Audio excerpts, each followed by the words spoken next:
नमस्कार दोस्तों, मैं आपकी दोस्त वर्षा आज फिर से हाजिर हूँ आपको लेकर चलने के लिए कहानियों के इस प्यारे से सफर में। आज जो कहानी मैं आपके लिए लेकर आई हूँ वो लिखी है अमृता प्रीतम जी ने। कहानी का शीर्षक है माँ शारदा। तो चलिए शुरू करते हैं आज की कहानी। शारदा माँ की 2 बेटियां थीं। बड़ी उत्तराषाढ़ नक्षत्र में पैदा हुई थी, इसलिए उसका नाम उत्तरा हो गया था। और छोटी बेटी स्वाति नक्षत्र में पैदा हुई थी, इसलिए सब उसे स्वाति कहने लगे थे। शारदा के घर ये दोनों बेटियां कुछ बड़ी उम्र में हुई थीं, इसलिए उन्हें पालते, पढ़ाते और ब्याहते हुए शारदा की और उसके मर्द की उम्र ढल गई थी। अब वे दोनों ढली उम्र में अकेले अपने पुश्तैनी घर में रहते थे। बेटियों के ब्याह बहुत दूर नहीं किए थे। उनको अपने कस्बे से बस 2 नगरों के फासले पर, इसलिए वो अपने माँ बाप से मिलने चली आती थी। जब आती तो माँ बाप के आंगन खिल जाते। मर्द की उम्र कुछ ज्यादा ढल गई थी, लेकिन शारदा के हाथ पैर अब भी रांधने पकाने के लिए और घर को झाड़ने बुहारने के लिए चुस्त थे। जिस दिन किसी बेटी को आना होता था, वो बेटी की पसंद की सब्जी भाजी बनाती। उसके पहनने खर्चने के लिए कुछ रखा रखाया भी निकाल लेती। और बेटियां कभी कभी गुस्सा करती, माँ हम तो आती हैं घड़ी भर सुख देने के लिए और तुम उल्टा कितनी तकलीफ झेलती हो। माँ शारदा हंसती और कहती, अरे इन दिनों के लिए ही तो मैंने सपने देखे थे। 1-2 बार उत्तरा भी और स्वाति भी कुदरत से शिकवा करती रहीं। माँ अगर हमारी जगह कुदरत तुम्हें बेटे दे देती, वे पास रहते, दुख सुख का सहारा बनते। और माँ हंसती सी कहती, अरे रहने दो, बेटे वालों के घर कैसी दीवारें खड़ी हो रही हैं और माथे पर जाने कितने तेवर पड़ने लगे हैं। कभी उनका हाल देखा है? मेरी बेटियां जैसा कोई हो ही नहीं सकता। लोग तो खुद ही दीवारें बनाते हैं और खुद ही दीवारों के साथ लगकर रोते हैं। एक बार उत्तरा आने वाली सर्दियों के लिए माँ के लिए एक मोटी ऊन की चादर बना लाई, तो माँ ने कहा, हाय मैं मर जाऊं, तू रातों को बैठ बैठ कर बुनती रही होगी। तुम्हारी ममता मुझे ठंड नहीं लगने देती। एक बार बहुत ठंडी रात थी कि आधी रात के समय शारदा पसीने से भीगी सी चौंक कर उठी और कमरे के अंधेरे में अपने मर्द की चारपाई को टटोलती हुई कहने लगी, सुनो तो, ये मैंने क्या कर डाला। मर्द ने करवट ली और सोया जागता सा कहने लगा, क्या हुआ, कोई सपना आया था? हाँ हाँ सुनो तो, मैंने क्या कर दिया। शारदा इतनी घबराई सी थी कि उसके मर्द को लगा कि वो चारपाई से कहीं गिर ना जाए। उसका मर्द उठकर चारपाई पर बैठ गया और अपनी औरत का हाथ पकड़कर हंसने लगा। अच्छा बताओ। शारदा की आवाज कांप सी रही थी।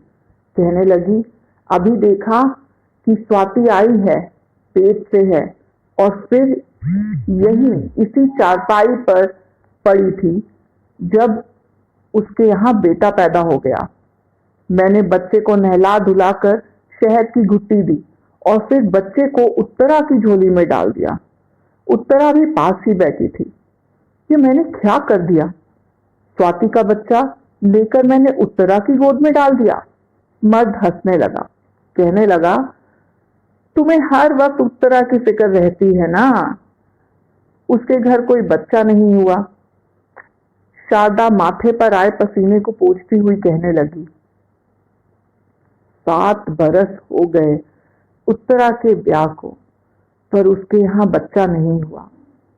स्वाति को ब्याह के अभी बस 5 वर्ष हुए हैं और उसके यहाँ एक बेटा भी है और एक बेटी भी।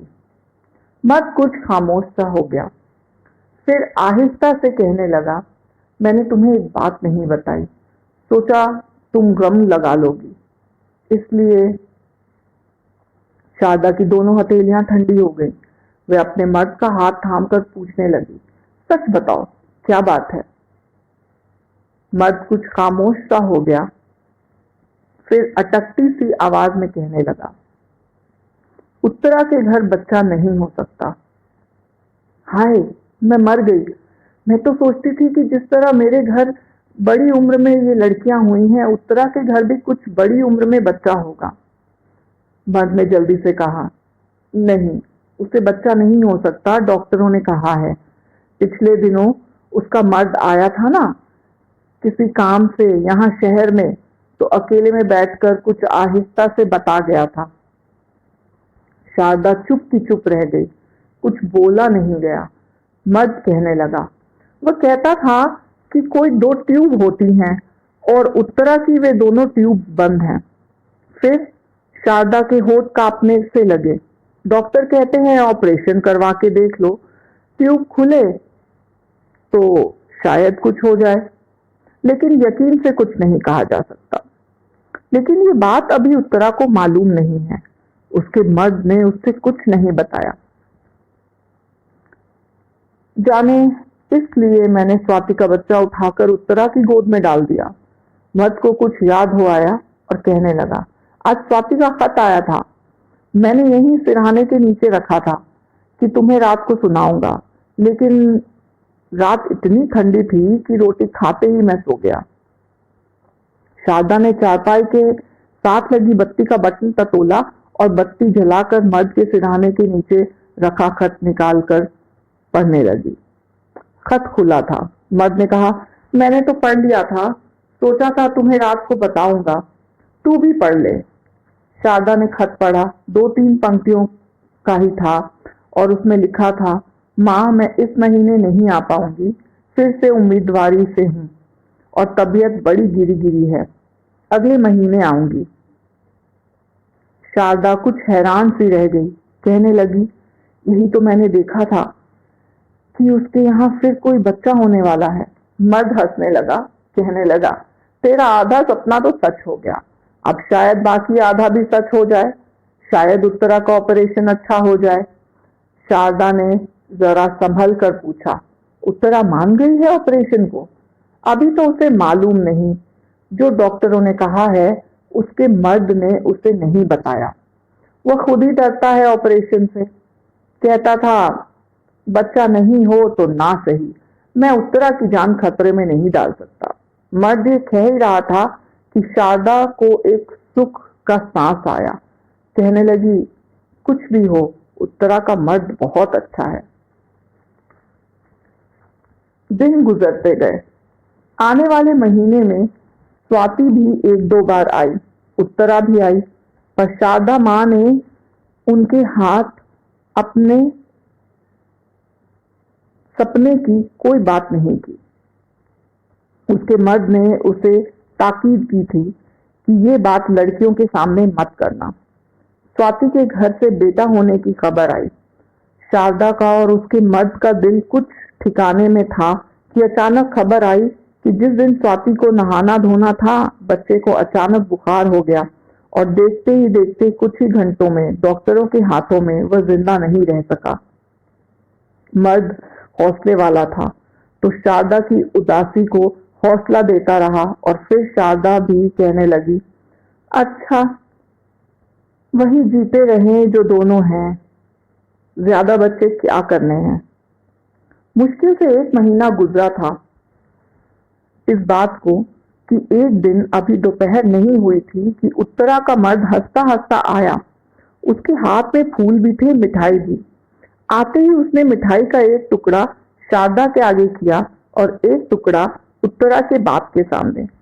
फिर कहने लगा, ये मंदिर का प्रसाद है, वहीं पूजा करके मैं सीधा आपके पास आया हूँ कुदरत की करामात बताने के लिए कि उत्तरा उम्मीदवारी से है। अरे सच? माँ शारदा पूजा के फूलों की ओर देखती रह गई। उत्तरा का मर्द कहने लगा, डॉक्टर भी हैरान बैठे हैं। उन्होंने तो कह दिया था कि बच्चा हो ही नहीं सकता, पर ना ऑपरेशन, ना कोई दवा, ना दारू, फिर ये कैसे हो गया? माँ शारदा की आंखों में पानी भर आया। उसके मर्द ने उसकी ओर देखा, कहा कुछ भी नहीं, लेकिन जैसे कह रहा हो, यही तो तुमने देखा था, यही बच्चा था। पहले स्वाति के पास गया और फिर उत्तरा के पास चला गया। तूने ही तो उसकी गोद में डाला था।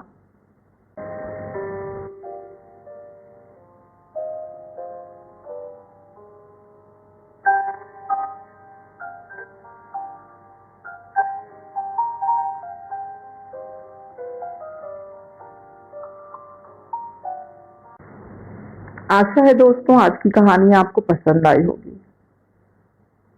फिर मिलेंगे एक नई कहानी के साथ।